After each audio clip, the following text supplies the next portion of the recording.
कहानी के शुरू में हम एक छोटी लड़की को देखते हैं जो कागज पर कुछ लिख रही थी। जिसके बाद वो बाहर आती है और सूरज निकलने का इंतजार करती है। जैसे ही सूरज की रोशनी उस पर पड़ती है तो वो जल जाती है। दरअसल ये लड़की वैम्पायर थी जो उस खत में ये लिख रही थी कि वो मरने वाली है। अब कहानी चली जाती है 10 साल पीछे, जिसमें प्लेग जैसी बीमारी जिसकी वजह से लोग इन्फेक्टेड हो गए और वैम्पायर्स में बदलने लगे। वो अपनी भूख मिटाने के लिए सिर्फ इंसानों का खून ही पिया करते थे, इसीलिए अब इंसान भी आहिस्ता आहिस्ता खत्म होने लगे थे। वैम्पायर्स की तादाद बहुत ज्यादा बढ़ गई थी। वो सूरज की रोशनी से भी दूर रहने लगे, क्योंकि अगर वो सूरज की रोशनी में बाहर निकलते तो वो जलकर मर जाते थे। इसीलिए अब ये रात को ही काम करते थे। अगर इन्होंने दिन में काम करना होता था तो अपनी गाड़ी के अंदर ऐसे शीशे लगवाते थे जिनसे रोशनी अंदर नहीं आ सकती। साइंटिस्ट और माहिरीन का ये मानना था अब सिर्फ दुनिया में 5% लोग ही हैं जो इंसान हैं, बाकी सब वैम्पायर्स बन चुके हैं, जिसकी वजह से वैम्पायर्स 1 महीना ही जिंदा रह सकते थे।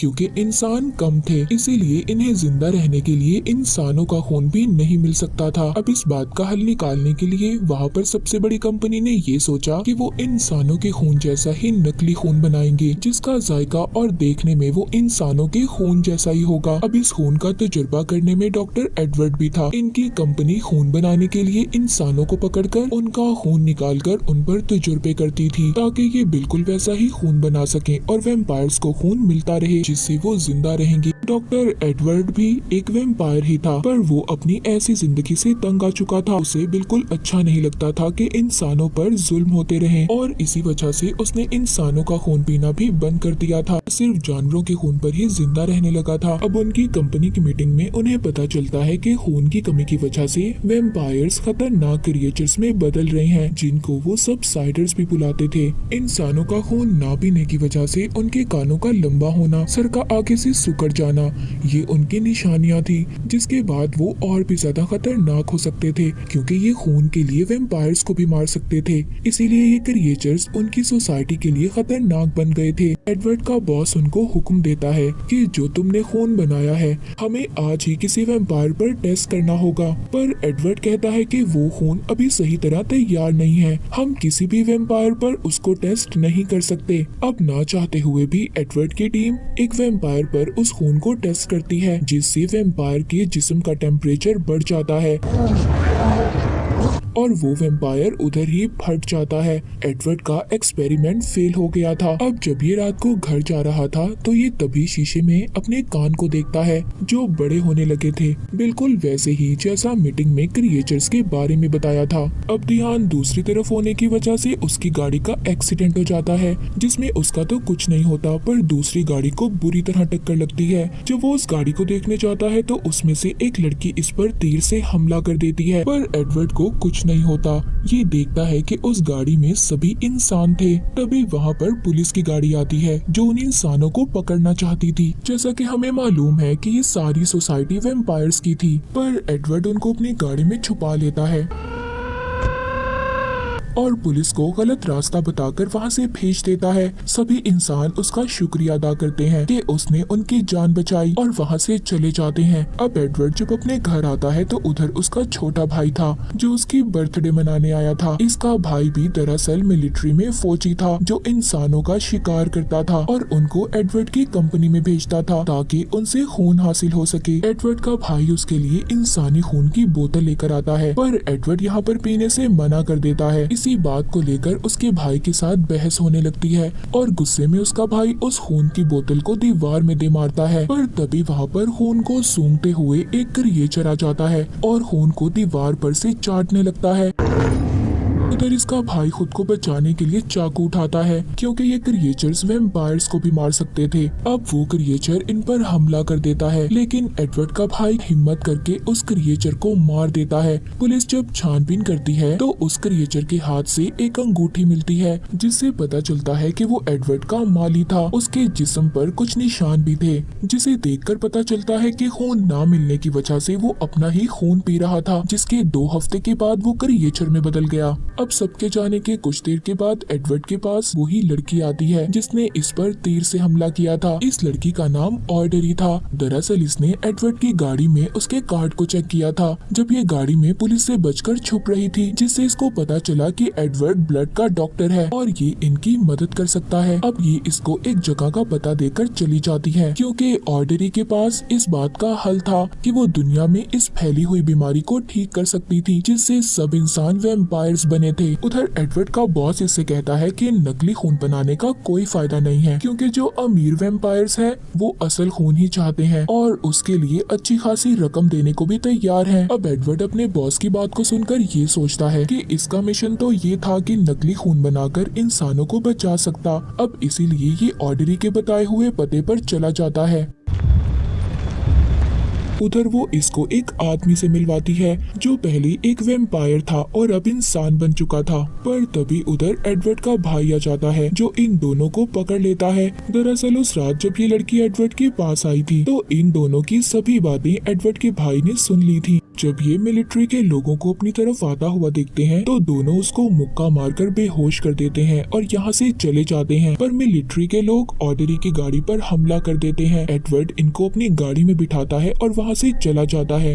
अब वो आदमी जो वैम्पायर से इंसान बन गया था एडवर्ड को एक नदी के पास ले जाता है और अपनी कहानी सुनाता है। कहता है कि मैं एक मैकेनिक था, वैम्पायर्स की गाड़ियों के शीशे बदलता था। एक दिन मैं जब अपने सफर पर जा रहा था तो मेरी गाड़ी टकरा गई जिस वजह से गाड़ी से बाहर आकर गिरा। मेरे पूरे जिस्म में आग लग गई और फिर मैं पानी में गिर गया। मुझे बाद में पता चला कि सूरज मुझ पर असर नहीं कर रहा था। मैं एक आम इंसान बन चुका था। अब ये सभी एक जगह पर आते हैं जहाँ पर और भी इंसान थे। ये जगह दरअसल ऑर्डरी के मॉम डैड की थी जहाँ पर वो शराब बनाते थे। एडवर्ड उधर उस आदमी का खून टेस्ट करता है कि सूरज की रोशनी में जलने की वजह से उसके खून में क्या तब्दीलियां आई थी। अब एडवर्ड समझ गया था कि एक वैम्पायर सूरज की रोशनी की वजह से ही आम इंसान बन सकता है। उधर दूसरी तरफ कंपनी में खून के ज्यादा जमा न होने की वजह से इंसानों का खून निकालकर उन्हें मारा जा रहा था। खून की सप्लाई भी अब कम हो गई थी। यही वजह थी जहां कॉफी शॉप पर 20% खून मिलाकर वैम्पायर्स को दिया जाता था अब सिर्फ वो 5% हो गया था,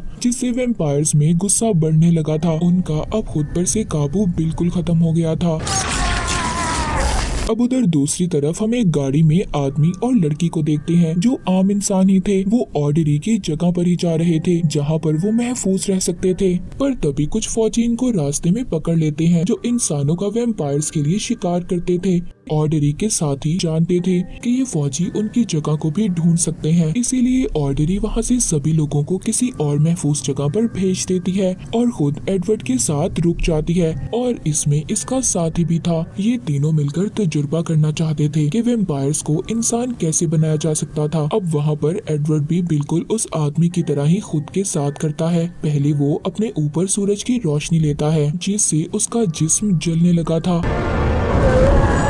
और फिर खुद पर पानी डलवाता है जिससे अब वो भी आम इंसान बन गया था। उसका ये तजुर्बा कामयाब हो जाता है। अब इधर वो फौजी भी इनको ढूंढते हुए आ गए थे। वो एडवर्ड और उसके साथियों को नहीं ढूंढ पाते क्योंकि वो पानी वाले टैंक में छुपे थे। इन्हीं फौजियों में एडवर्ड का भाई भी था। उसको वहाँ पर एक लड़की मिलती है जो कोई और नहीं बल्कि एडवर्ड के बॉस की बेटी थी जो अपने डैड को छोड़ कर आई थी क्योंकि वो सादा इंसान की तरह जिंदगी गुजारना चाहती थी, वैम्पायर नहीं बनना चाहती थी। मगर अब एडवर्ड के बॉस ने उसके भाई को हुक्म दिया था कि वो उनकी बेटी को काट कर वैम्पायर में बदल दे ताकि उनकी बेटी उनके साथ ही रह सके और अमर हो जाए। इसीलिए अब एडवर्ड का भाई उस लड़की को काटकर वैम्पायर बना देता है। पर अभी भी वो लड़की इंसानों का खून पीने के लिए तैयार नहीं थी और खुद ही के जिस्म से खून पीने लगती है। उधर शहर में खून की सप्लाई बंद होने की वजह से सब वैम्पायर्स क्रिएचर में बदलने लगे थे और शहर में एक हलचल मच जाती है। अब वहाँ पर आर्मी को ये हुक्म दिया जाता है कि इन क्रिएचर्स को पकड़कर मार दें क्योंकि ये उनके लिए खतरा भी हो सकता था। सभी क्रिएचर्स को पकड़कर सूरज की रोशनी से जला दिया जाता है।